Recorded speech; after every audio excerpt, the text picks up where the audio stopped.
morning broke slowly, the world painted in soft blues and grays, as though even the sky was ready to start over. The air was cool and damp, heavy with the scent of earth and the faint promise of rain. Even woke to find Lyra already up, seated by the window of the small cottage they had found shelter in, wrapped in a blanket and bathed in pale morning light.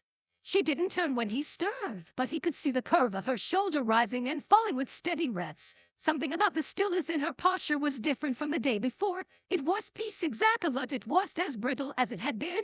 Even sat up slowly, careful not to disturb the fragile quiet between them. "Did you sleep?" he asked gently. Lyra nodded. "Just once, some," she said, her voice quiet.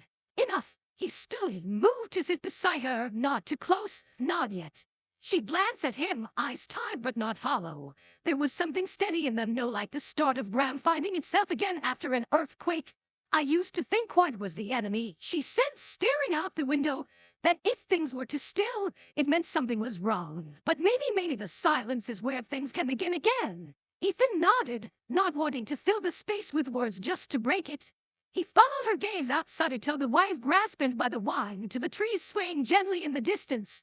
The storm had passed, but its memory lingered in the way everything looked just a little unfamiliar. "We could leave today," he offered after a moment. "Keep walking, see where the road takes us." Lyra didn't answer right away. Then she turned to him, brows furrowing just slightly. "And even not ready to walk far, then we stay," Ethan said. "We stay until you are. Or maybe we walk slowly, whatever you need." A faint smile touched her lip, not bright or full, but real. "I don't know what I need yet," she admitted, "but I think I want to try figuring it out."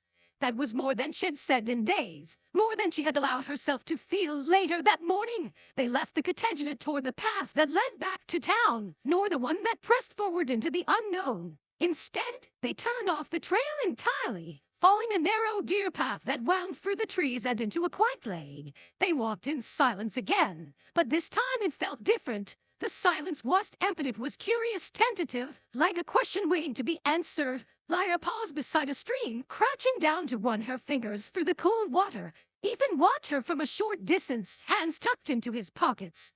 "I used to dream about peace," she said, not looking up.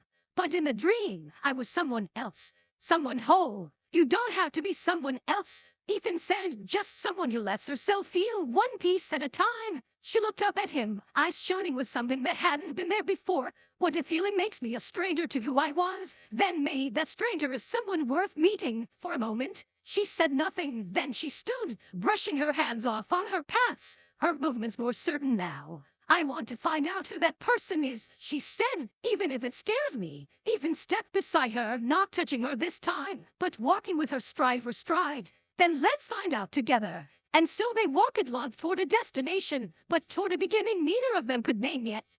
The path ahead was uncertain, winding through woods and memory alike. But with each step, the silence between them began to feel less like distance and more like space. Space for breath, for change, for becoming, and that, for now, was enough.